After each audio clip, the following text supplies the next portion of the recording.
What is up, fellow bench warmers? This is your Daily Fantasy Quickie.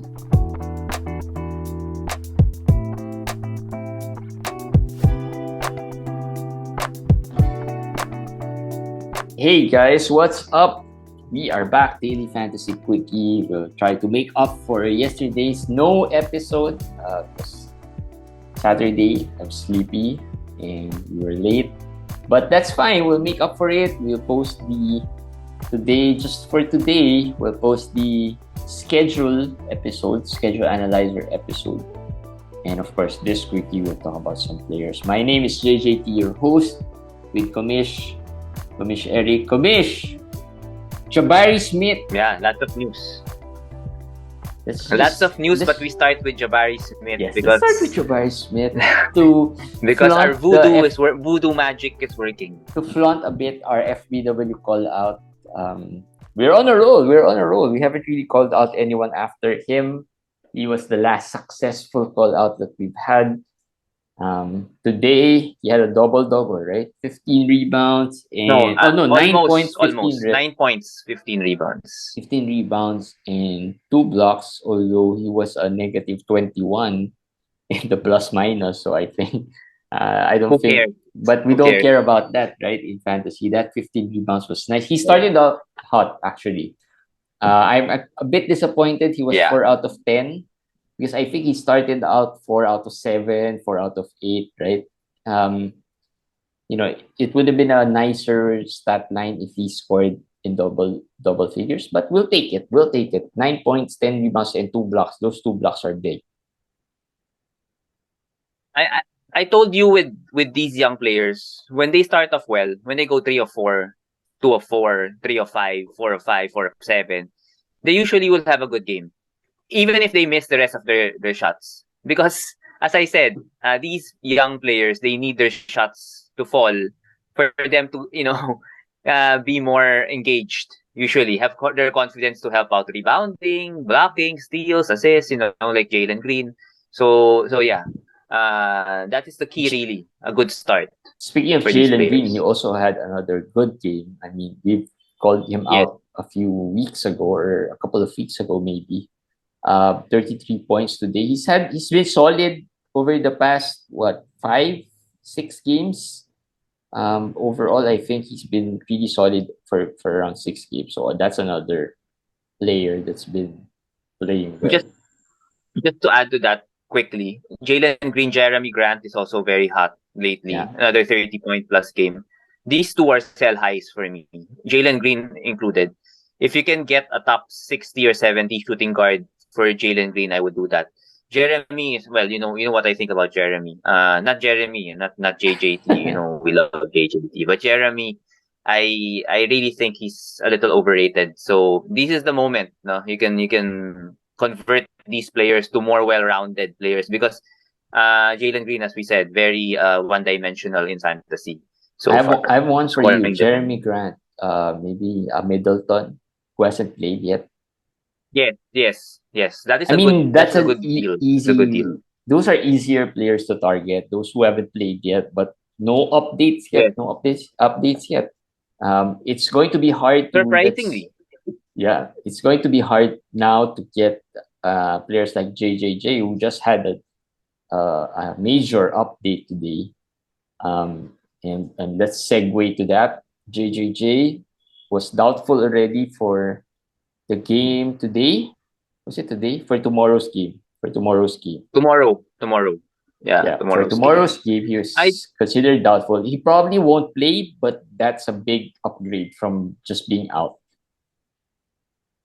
That is if it's accurate and it was not just a clerical error with their staff just decided to put doubtful tags on everybody. Memphis just playing around with us. I mean, I'm sure there is a staff there. That is how they do it. Like the coach they talk about it and they will say, okay, this is the report. Send this to the media or whatever. These are the players, doubtful, questionable, or whatever. And then maybe someone just said, okay, and then added JJJ into that mix. Maybe the coach said, okay, in fairness to Jaren Jackson Jr. has already started some 5-on-5 activities. Yes. So usually That's that's at the tail end of rehabilitation already. Once right, you yeah. start with the 1-on-ones, maybe the 2-on-2s, 3-on-3s, and then you go straight to the 5-on-5s after that. He looks like it's close. I think December is a possibility. I wouldn't be surprised. That is what I think. I think early December is possible. At first, when we looked at the timeline, it was Christmas, remember? Yeah. And he kept on telling interviews, saying to media that he was ahead of schedule. He was saying it's not as bad as you think. And we all didn't want to believe because we got burned with JJJ before, but looks like it is true. He's really ahead. Yeah. So worst case probably is early December. Best case maybe the last week of November. So that is around week 6. Around week 6, he might be there already. That's very good news for JJJ owners, but bad news for Santi Aldama owners and even Steven Adam owners, because obviously there's gonna be effect on them, especially Yeah. Santi. So I think those two guys will have major effect. And of course we'd have to watch that rotation as well. Because you add Brandon Clark to that mix, right? It's a deep front court lineup. Who gets more minutes there? Who gets less minutes there? How do they play with JJJ in the mix, right? Do they play JJJ and Santi together a lot more times than JJJ and Steven Adams? We don't know. So there's gonna be some adjustments there. If I own JJJ though, I would use this news as a chance to sell him, to try to see what offers there are, because yeah, he's ahead of schedule, but you would assume he'll not play back to backs. You assume there'll be minutes restrictions. So the JJJ that we know might not be really there until January or even February, right? Like Yeah. what we saw with Klay Thompson maybe, or the other players who returned. It will take some time. So I would be interested to see who I can get for a JJJ that is about to return.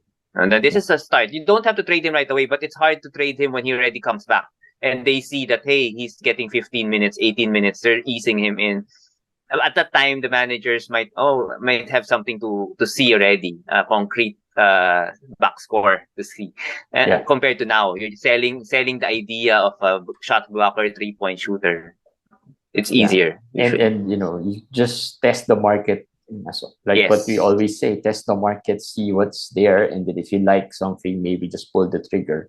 Right? That's how you approach it, especially with these types of trades. Kawhi, well, there's a better news. There's a good news for Kawhi. Looks like he's closing in on playing, although it's like it's a so near yet so far type of situation for Kawhi. Yeah. Well, he's supposedly in 5-on-5 already, as you said. Although, just for context, the JJJ was on 5-on-5 for a couple of weeks already, so this could still take some time.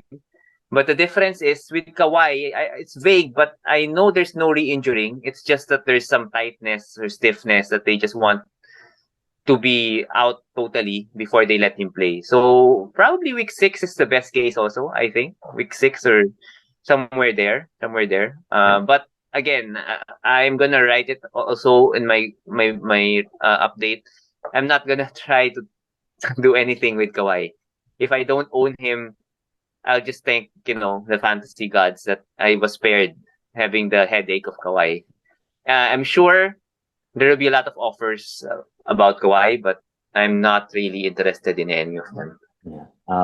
In case you own Kawhi, well, there's really no move for you right now. I think you have to wait for him to play, and once he gets a good game in, that's the time you sell, because now the value is not good. It won't be good until he shows up there on the court and play. The other guy whose value might be better at this point is Kyrie. Kyrie, so far everything's been going well. Adam Silver came out, said already what he needed to say for Kyrie to move forward. Their owner, Joe Tsai, came out and said some good things. So it looks like he is there. I think I'm not sure if that public apology is still on the table. We've said it earlier. That might be the one thing that would probably be a deal breaker, if any. But so far, everything's looking good for Kyrie. Yes. This is just to talk about some supposedly quote unquote anonymous GM saying that he might have played his last game for Brooklyn, he might have played the last game in the NBA and all those stuff. And if you're a owner, you owner of Kyrie, you would be selling very low because you think that might happen. You might go to zero. I really never believe those reports, and these updates support that. I think he still wants to play in the NBA. He's trying his best to prove that he's not anti-Jewish or whatever. So good, positive, but have to have more patience. I think it will be longer than his 5 games are up, but it will be longer. Maybe a couple more 5 games, a couple more weeks. More 5 games. Couple more 5 games would probably be 10 games more. So that's like he's down to what? 60 games? No way. No, a couple more 3 games. A couple more. From what I heard, it's another 5 games. Could be more, but yeah, could be another 5 games. That's the best case, I think. That's the best case. Because you have to give... I think what they're also preventing is for him to play, and then there would be like... The issue is still hot, and then, I don't know, maybe the fans will heckle, there will be... media will there will always be those things, whether he plays after that 5 games.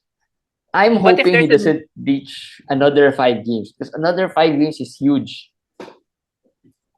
But if there are new things to talk about, maybe it will die down a little. Like, what if, I don't know, somebody gets traded, maybe Westbrook gets traded or something else. That's until the trade deadline. That's what I see. No, we can't wait for that. You know why I'm complaining? I think another 5 games. I think another 5 games. I have a team in FBW wherein I have Kyrie, I have Harden, and I also have Cade. And I think in that team I also have Nurkic, who's pretty much out, and I have Mitch Robinson. That team is pretty much depleted throughout. So I need some guys back. In Kyrie's probably the closest one. This is his 3rd game out, right? No, just a second. Just a second. He's about the suspension ends on November 15. That's what I. All right, so he's 4 games in. Yeah, he's 4 games in. So I think couple more games. Hopefully, or at the most another 5 games. But like I said, the only thing I'll be probably waiting for is that quote-unquote public apology. That's one of the 6, right? Because like we said, we talked about this very early, a couple of a week ago. That's the only thing that's going to be crucial, because he hasn't really said anything publicly. A lot of the people around him have said something publicly. The owner, Adam Silver, even LeBron chimed in. But, hearing it from him, he hasn't really done that. So I'm not sure if he's going to be willing to do that as well. So that's the Kyrie front. So we'll have to be a little more patient. But this is good news. If you're out there, if you're still worried, at least the trade value of Kyrie gets a little higher at this point. Higher, yes. You can just talk the other manager into saying, see, Adam Silvers looks like he's approved this. Joe Tsai looks like he approved this. So it looks like the road to him playing is already there. So you can trade him for a little higher value. A bit of some injury updates. Cade, like I talked about Cade a bit. Cade was out today. Looks like he's going to be out. Is it tomorrow or the next? No, the next game. Next 3 games. Yeah. He'll be out for the next 3 games. You're talking about your problems with one team. We're going up against each other. You're killing me in another team, another league. in our league. I have Harden, Cade, and Chris Paul there. So all three of my players, top three picks are out, and this is bad for Cade because he struggled really. He's been up and down. He had a good stretch, and then he struggled a little bit after that. And supposedly this injury has been nagging him since the preseason when he didn't look good. Remember in the preseason, and supposedly this is the injury that was hurting him. They didn't announce it then. So that might explain his poor play then, and then his poor play the last game before he got shut down. It said at least the next 3 games. So just be prepared to be without him for more than that. Yeah. Some minor injuries as well for major players. Donovan Mitchell had a late game injury. He is, I think, questionable for tomorrow's game. Jarrett Allen is another player. So some of these guys are players to watch out for when it comes to whether they're going to miss time or not. And Tyrese Halliburton also had a slight injury today. So just some injury updates there. No major add. No major add, at least for those injured players in case they miss time. No big ones. But yeah, just so you know. Lamelo came back 5 out of 15. Not so good. But yeah, at least he's back. He's back playing. And I have a lot of Lamelos. I think I have 4 or 5 Lamelos out there. I think he'll start slow, but we talked about this in our schedule analyzer that they have a good schedule next week. So hopefully that helps him. But I wouldn't be surprised if he has a lot of poor shooting nights. Lamelo's not been really a solid high field goal guy, so we could expect even more considering he's been out for a while. But if you want to buy low, this is your last chance. I'm sure managers like JJT, they're very frustrated not having him for so long. And when he comes back and has 2 or 3 bad games, maybe, I'm not saying JJT will do that, but other managers might, get even more annoyed. And then you might be able to get him maybe for a second rounder because he's a first round guy. I believe he's going to be a first round guy for the rest of the season. From here forward, on average, he will be a first round guy. So, yeah. Yeah, so interesting to see. Hopefully, he gets it going faster or sooner than later. Let's talk about some worry, guys. Let's start off with yesterday's worry players. Keegan Murray, dud. Probably the worst game in his short NBA career. Yesterday, I think he only had 2 points, right? In 20 minutes, I think he had 20 minutes there. Although he's been dealing with something personal, I think his grandmother passed. So I think that's affecting him. Did they say the grandmother already passed? I think it's the grandmother, if I'm not mistaken. It's the grandmother, but I'm not sure if he passed already. What they said was she suffered a stroke, I think, or something during the game of Keegan. During the game. Yes, I'm sorry about that. So, that's not the right assumption to make. During the game and during one game and not against Charlotte. Yeah, and I guess that's kind of traumatic for you. If I think Keegan's very close to the grandmother. I saw some articles how close he is to the grandmother, so that's affecting him, and that is, I mean, talking about in fantasy settings, we acknowledge these players are human beings after all, so they would have things they have to deal with. But I think the good news is he hasn't forgotten how to play. He's talented. He will improve as the season goes along. Extremely the best buy low option out there right now, I think. Yeah. We're not gonna call him out because we give him a pass here. This is something bigger than basketball. Yeah. Plus he's a very young player, right? I mean, things like these don't really happen to you a lot, right? And I'm pretty sure it's not going to be an easy road dealing with something like this. So yeah, we'll just be more patient as fantasy owners. So no calling out here. Just be more patient. If you want to buy low, buy low. If you are having problems, if your team is having problems and you want to sell, don't sell too low. I guess that's the advice we want to give. Or if you can, because some teams might not be able to afford to keep him at this point, just because they're struggling. Yeah. So try to sell to at the right value, right? Do not sell too low. D'Angelo Russell, another Minnesota casualty. I don't know what's going on with Minnesota. I think it was you who said it that the body language is different, the vibe is different. Even guys like Anthony Edwards are not playing as consistently. So D'Angelo is another quote unquote casualty there. He was benched yesterday. And there's a video that went around why the moment he was benched. The defense where he was not looking at his man, he was looking somewhere, and then his guard went backdoor, and then got an easy dunk, and then Chris Finch just called Jordan McLaughlin and asked him to replace D'Angelo. And lately, Kyle Anderson has been getting more minutes also at point, and they've been playing better with Kyle Anderson. That is a fact. That the numbers back that up. So interesting to see what they will do here. A lot of people are saying buy low on D'Angelo. I'm not in that group. I feel it's a buy low, but it's not a must buy low.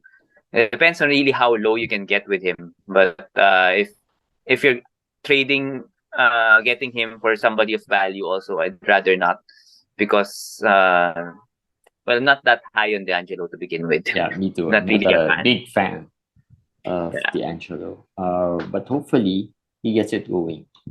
Of course, the other players like Gobert, I'm still hoping. That's my biggest problem, because I have lots of Gobert, and he's the biggest problem I have. And I watched the game the other day, yesterday. Not too good. Not good. He looks lost out there. He looks not. He doesn't look good. He doesn't seem like a good fit to that Minnesota group.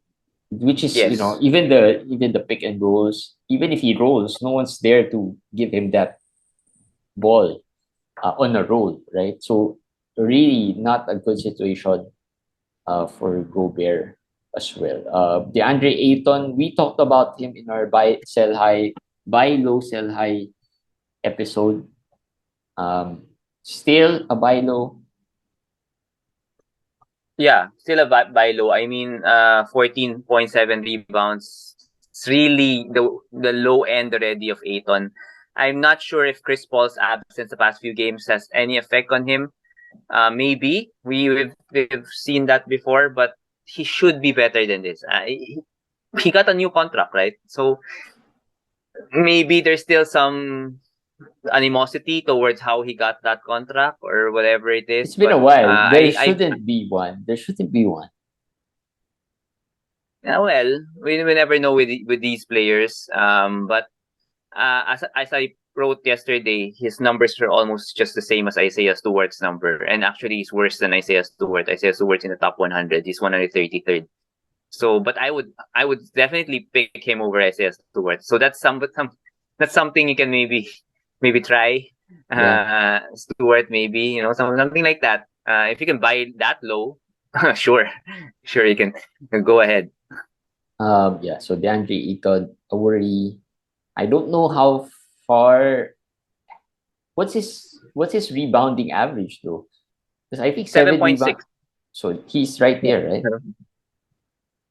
I mean, that's his average now. But what's I doubt that continues. What, another rebound? 8 rebounds? 9 rebounds? I don't know what the ceiling is. I don't know what the ceiling is in terms of the numbers, right? The averages for him. Because 14 and 7, I don't see him getting to 20 points. Right? He'll probably go 17, 18. I think 18 in his career, he has averaged 10 point. The lowest his average in rebounding wise is 10.2, which is last year.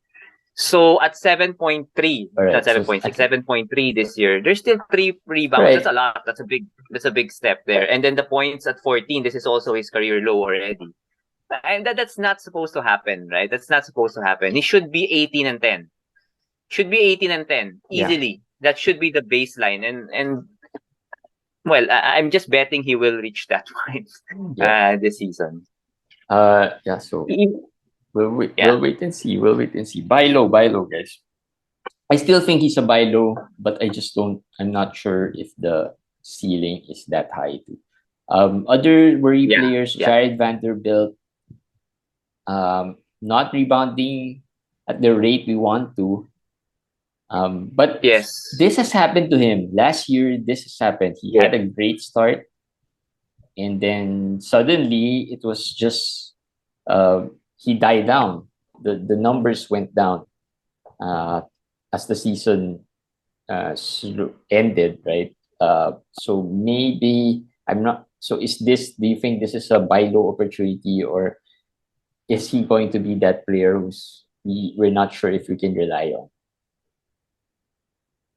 Buy low. The difference, I agree. I remember last year it just faded for a while. The difference there was Minnesota. The role there and role here in Utah is different. I think he's very safe at the power forward position here. He got 17 minutes today, no foul trouble. So yeah, it was a bad game. It's not been rebounding well, but the role should be good. Should be steady for him in Utah. No matter, even if they're not a tanking team, I think they don't have as much stars there to really, play over him. So I think he should still get to 25, 28 and even higher in the minutes if he plays better. So buy low. Aside from Keegan, another player I'm aggressively trying to acquire is Jared Vanderbilt, actually. Right. This one, Ben Simmons, I'm not sure if you're Ben Simmons looks slow, really slow. I watched the game this morning. He doesn't look to be in game shape. I haven't watched him, to be honest. So maybe you can tell. He just know this he more. Just looked really, really slow. He doesn't. I know he didn't play last season, and that might have affected the conditioning and the playing, the body, and the readiness of the body. But he looked really, really slow. And one drive I saw, I noticed right away. I mean, this is not the Ben Simmons we know. It's just that he is big, so that's why he can go up there and defend some big guys, some small guys. He's versatile enough to do that. But as far as quickness, it isn't there. The explosiveness isn't there as well. So yeah, that's the thing I'm worried about. And he still has some nagging injury right now, right? I mean, he missed a couple of games or a game or two. So I think he's just not in game shape. So I just don't think he's gonna be good this year in terms of getting back to that second round. Good. I agree. Not yet. Maybe next year. Let's not talk about the second round good. That's not gonna happen. Just third round good. I think the ceiling. He won't get top 100. I don't think he will. No, let's not talk about top 100. Let's talk about when you punt free throws, is he top 100? I think that's where we are at this point. Because before, when you punt free throws, he's top 50, top 40. Now, that might not even be the case. So, yeah, no. Not someone I'm interested in also. Might not be. Plus, he's not, they have a lot of guards there as well. Right? He's not the main guy facilitating everything like he did in Philly. So that's good. I think they see him as just some defensive asset to guard the top guys of the other teams, or maybe more versatile because they can switch him around. But as far as the offense goes, I don't think he's their top guy. Of course, KD's their top guy, but once Kyrie comes back, the usage might go even lower. Today, you barely noticed him in today's game. You didn't, until I saw him in a few times, I didn't even notice that he was there because Seth Curry was playing well. So, yeah, worry, but there's not much to do. I don't think he has trade value as well. Maybe a Ben Simmons fan. I don't know. but yeah. Maybe for Russell Westbrook. Find a Westbrook. deal for him at this point. Those are the guys. I would take Westbrook over him. I'll take Westbrook over him. Right? The way Westbrook has been playing, right? I mean, if you want to trade Ben Simmons for Westbrook, he might be a better player at this point. CJ McCollum last from our worries. CJ started well. But he has shot 29% the past the 4 Pelicans, 5 games. Though, seem to have waned a bit. They started really well, the Pelicans, and then now they're like barely notice them at this point. Have did they win today? Yeah, they won today because it was they won today. Houston. Yes, they won today, but they're healthy now, and that is what you're seeing. You're seeing these like struggles sometimes from Zion. J-Val continues to get 22, 23, 24 minutes only. And then CJ, he's getting the shots, but not 18, 19 attempts, 12, 13 attempts, and then making very few of them. He's shooting less than 20% from 3. So he has had, the good news is the stocks are there. But I don't think that will continue. He will not block 2 shots a game. Like he's been doing the past few games. So that is the problem. But I would prefer him over Jalen Green, for instance. That's someone maybe you can try to swap. He's more well-rounded, CJ. Yeah. All right. So that's it for today's quickie. We talked about the feel-good players, Jabari and Jeremy Grant. Yeah, that's it for today's quickie, guys. I don't think we missed anything. Anyway, if we did miss anything, we'll talk about them tomorrow, which is Judgment Day. So tomorrow is 7 game slate. So start thinking about your stream to win your week. If you're 1 block, 2 blocks, or 1 steal, 2 steals shy, might think about who to stream for tomorrow. And yeah, with that, we'll see you guys again tomorrow. Please don't forget to subscribe to our YouTube channel. We're closing in on 500 subscribers, which is a good milestone for us. And of course, please, you can also join us in our Facebook page and our Facebook group. It's all linked in the description. And follow us on Twitter as well. All right, that's it. We'll see you guys again tomorrow. Bye.